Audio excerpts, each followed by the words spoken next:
Vegapunk drops huge reveals, we actually see Joy Boy from the Void Century fighting, and the insanity on Egghead continues in this chapter, so make sure to stay tuned for that. Now, channel parking within and smash that like button if you enjoy One Piece reviews like this one and want to keep them coming. Make this the video you join the Nakama if you haven't already by subscribing and hitting that notification bell to turn on all notifications so you don't miss future One Piece reviews and updates. And now, without further ado, let's jump into it, spoilers and all. So this chapter is called Fragments of Continents, and that title will be absolutely insane when we get to it later on, but it starts where the last one left off. We get more reactions to Vegapunk's words all over the world, and this seems like Oda taking his chance to show us what literally everyone is up to these days. And it's honestly impressive that he did it in the main story, not just on the cover page, while managing to keep the chapters interesting due to the Vegapunk reveals that are absolutely insane. We jump to Wano and we see that the Straw Hat Jolly Roger flutters near the castle. Absolutely love that detail. People are listening to Vegapunk's message with old Orochi's Denden Mushi. So nice to see Orochi actually being useful for once in his life by leaving behind that. We see Momo, Kinemon, Tama, and Shinobu eating dongos. Shout out to my Dango Daikazoku fam out there. Momo says Joy Boy was a pirate just like Luffy, and this is in reference to what Vegapunk revealed last chapter, which was that Joy Boy was in fact the first pirate. And Kinemon asks him, and I quote, "You know that name?" end quote. We then cut to the G4 marine base prison where we see Demaro Black and his crew listening. Except they're not impersonating the Straw Hats now, but the Kid Pirates, and of course Black is Captain Kid.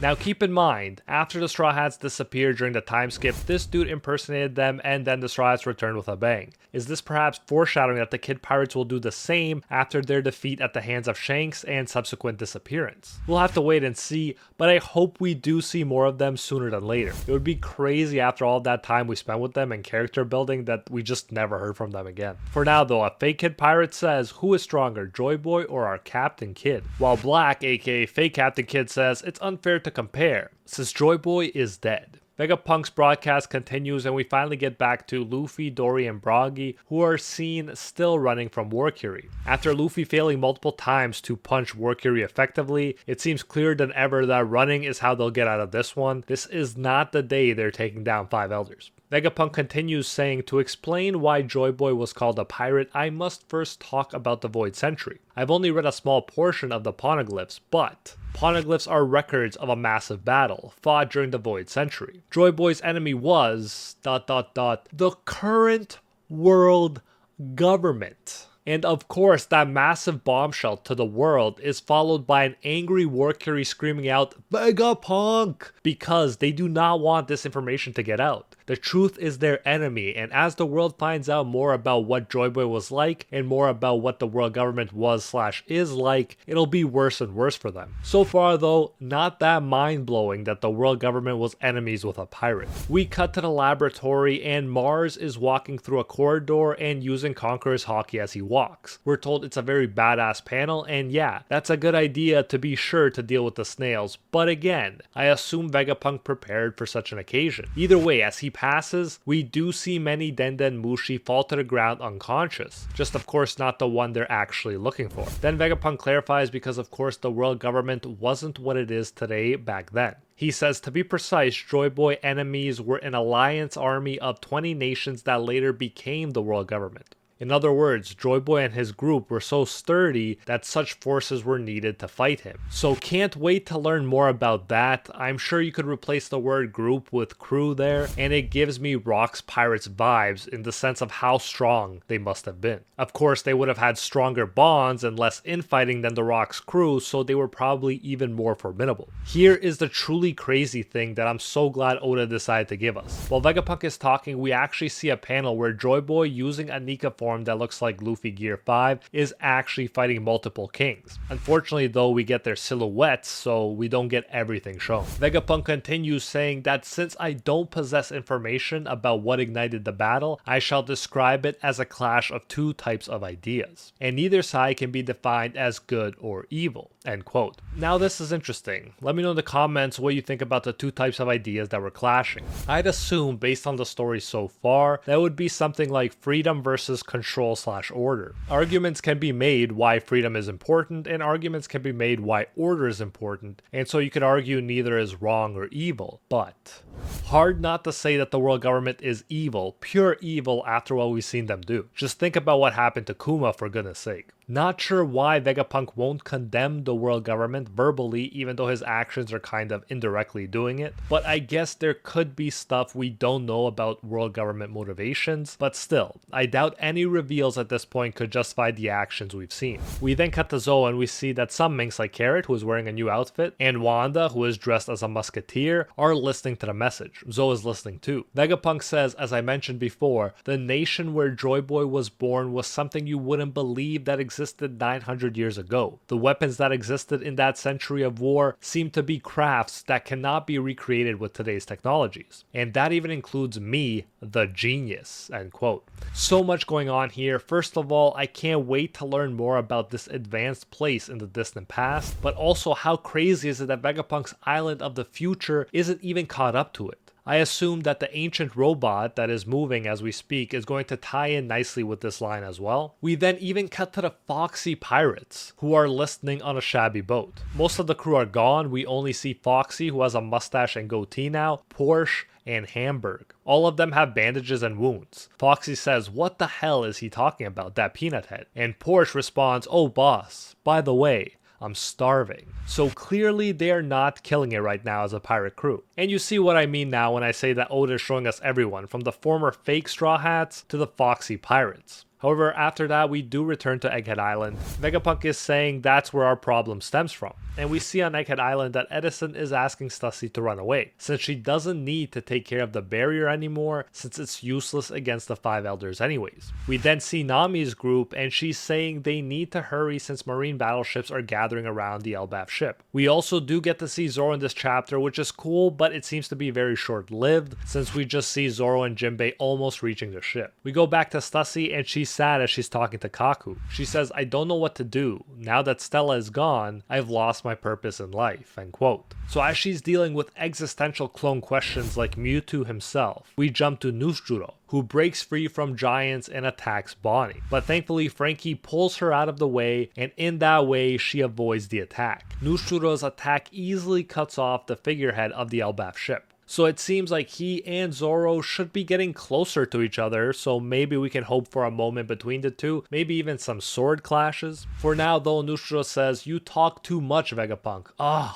All these annoying signs of lives," end quote. So yeah, it seems like he's just frustrated by everything right now, which is good. It's what we want from these top tier figures. After over 1,000 chapters, it's time for them to break a sweat for a change. Then Nusjuro jumps into the air, and in an epic double spread, he cuts the entire cloud under Punk Records in half, and in the process he frees the Seraphim and Cypher Pole agents. All of them fall to the lower part of Egghead, and if the Seraphim, like S Snake, end up helping our side, escape will become even more plausible and believable. We'll see if that happens, but the fact that they have been shown to have personalities gives me hope that that might happen. Vegapunk says the Void Century ended with Joy Boy's defeat. However, his downfall, that battle, left irreparable damage on our world. Going from island to island, that is our world today. With sailing itself being difficult, a large amount of our population will only have access to their own culture. Quote. And so Vegapunk is starting to hint at the significance of the chapter title, Fragments of Continents. And this is all crazy to consider. Who would have thought that the face of the One Piece world was so drastically different a mere millennium ago? We see random reactions, and some people say of course the ocean is dangerous. We see Shimotsuki village as well, and Koshiro is seen listening to Vegapunk as the kids train. Vegapunk says that to them this is common sense, but this didn't apply to the world that existed 1,000 years ago. We can assume that our world used to have several continents long ago, but the catastrophic climate change that occurred during the Void Century submerged the entire world with a 200-meter rise in seawater. The islands we are living on right now are merely fragments of those continents that used to exist. The world of 1,000 years ago is now sunk into the depths of water and nowhere to be found, and I'm so glad that Oda actually throws in ruins of cities in the bottom of the sea so we can see it. We have some more hype characters shown listening, including the Revolutionary Army, Dragon, Sabo, and Ivankov, as well as Nami's very own Nojiko and Genzo. Man, Before this water level rising stuff, I never thought to question why the Straw Hats travel from island to island so frequently. You just assume that this is their world, this is how it works. But Oda pulling something like this makes you view everything up to now in a very different light. Crazy, crazy stuff.